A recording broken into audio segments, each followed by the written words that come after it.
Alright guys, it's now been a couple days. We have the engine up on the stand. We have some cardboard to catch all of the nastiness coming off of it.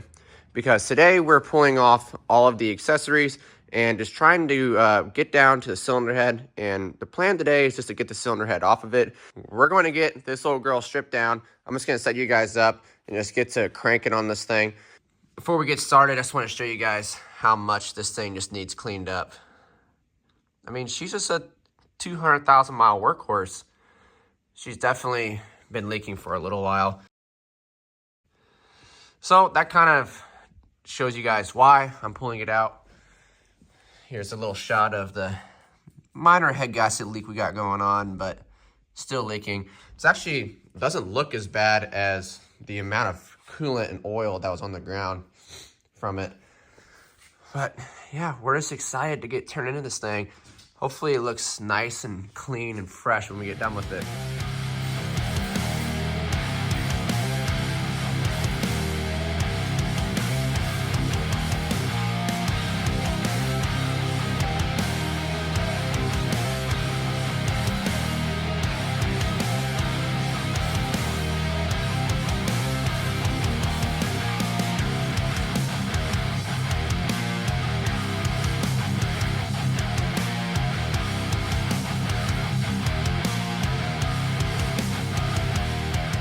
As you just saw, we just took the turbo and the manifold off and also checking everything over. Everything's looking good so far, except for cylinder 1 here. As you can see, there are some signs of some oil burning going on. And I already know what that's from. Over the summer, I had the valve cover off. I was redoing the catch can setup, and I noticed on cylinder 1 that 2 of my valve seals were torn. I'll attach some footage right here.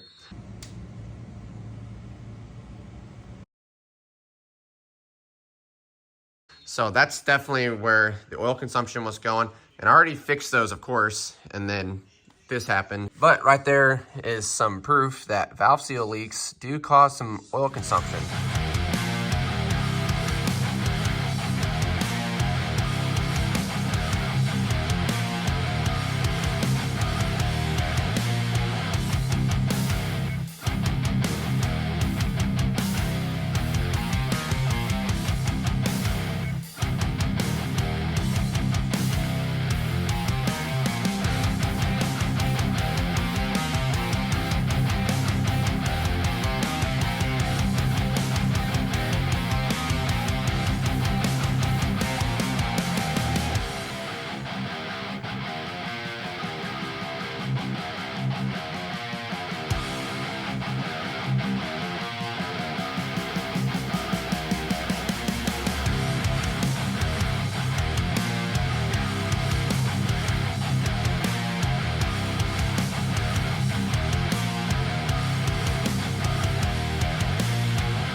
I forgot to hit record while I was taking this intake runner off, but as you can see, I've already taken it off, and I changed this gasket once before, but I put the like VP44 style one back on. I guess the common rail one's an upgrade. It's metal. I mean, already had some boost leaks here, and this gasket, like I was saying, it's not very old. So that'll be an upgrade that we're gonna do when we put it back together.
All right, we have a lot of live action going on.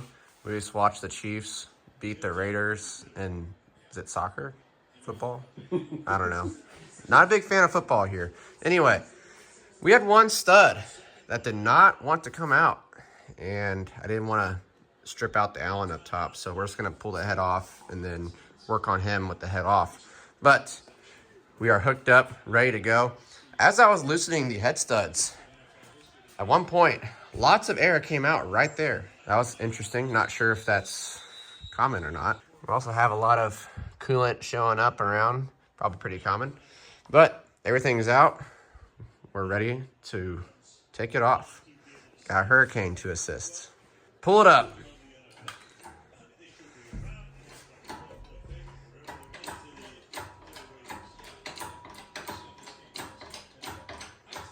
And we are off. It was leaking right there. I don't like this part. Yeah, I don't like that either. We're gonna set the head over there on the box, pick them up, make a big mess with the oil in it, and let's do some inspection here. Okay, as far as the head goes, everything looks great.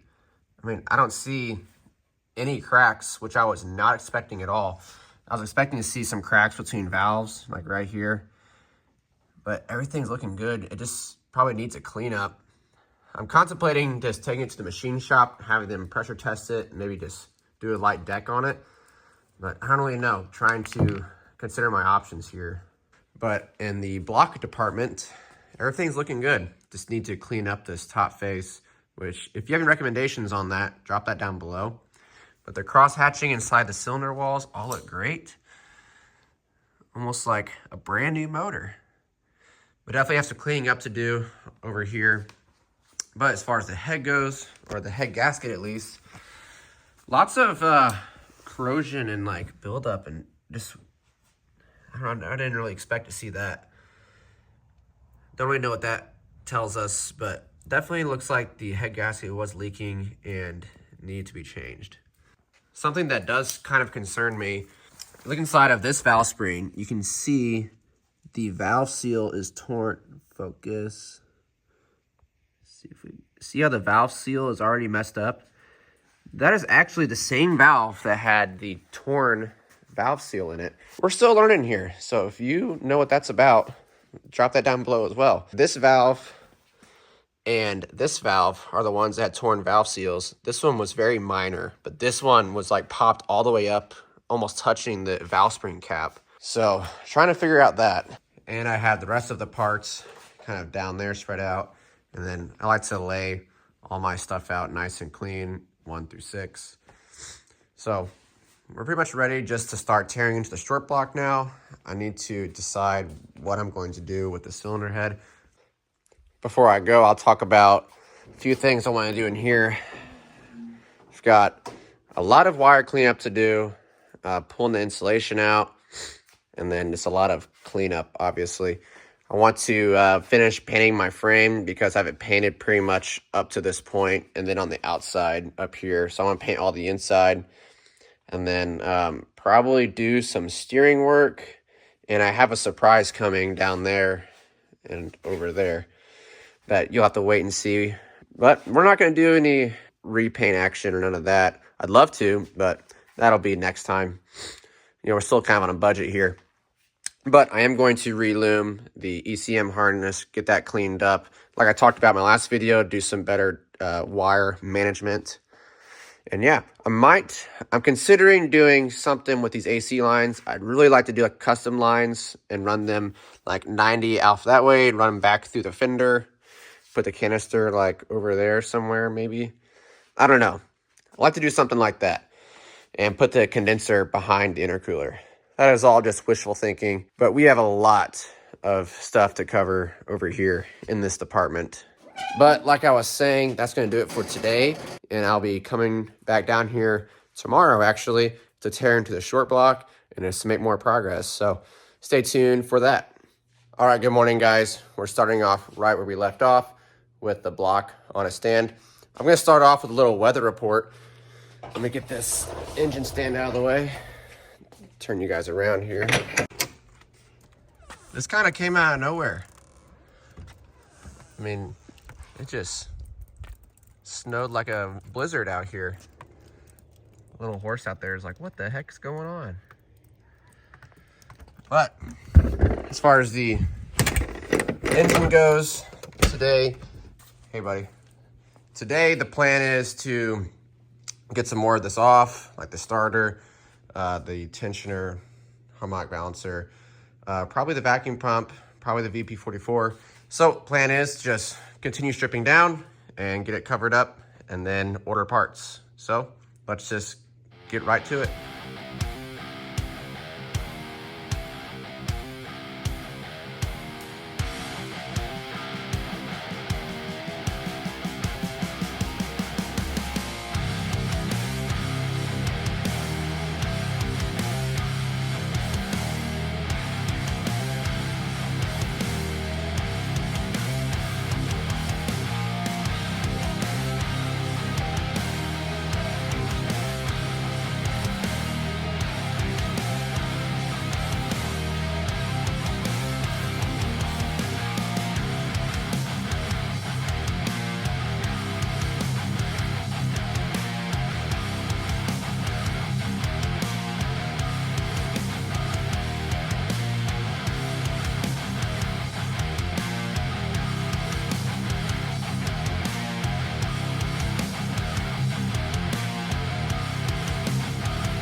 All right, I'm at a good stopping point for today. Just got the vacuum pump starter off and then this kind of lower radiator hose bracket off. I had something come up, so I'm gonna call it a day. But this is gonna do it for the teardown video. I have the cylinder walls all oiled up, nicely lubed up so they won't rust or anything. And then I'm just gonna throw a big trash bag over it, zip tie it up right there. So that's gonna do it right now for the teardown. Before I end this video off, I figured I would show you. Got everything laid out right here. Pretty much everything in the front here needs cleaned or attention of some sort. Just cleaned up, probably painted or powder coated. And then I'm gonna rebuild the vacuum pump, check out the power steering. And then AC compressor needs cleaned up, possibly changed. The AC was meh, so I think I probably had a leak more than anything. I think the compressor was fine, but we might end up swapping it depending how much one is. The starter just needs cleaned up a little bit. But all the rest of that stuff definitely still needs clean. Probably going to change up the powder coat color. I went for like a color matched gray. It's called Kingsport gray. But I think they put way too much clear coat in it because it doesn't, all the parts don't really match that well. So I think I'm going to change it up to something different. Let me know what you guys think I should powder coat my parts. I have an idea of what I want, but I'll let you guys put in your input, see what you think would look good with the gray. Then of course, like I said, all my parts laid up top. I have the engine nicely covered up, oiled up, so should be good. So that's gonna do it for this video. Thank you guys for watching. If you watched this far, it's been a lot of fun so far. Learned a lot already, and I'm excited just to keep tearing into it and see where this goes. But thank you guys for watching, and stay tuned for the next one.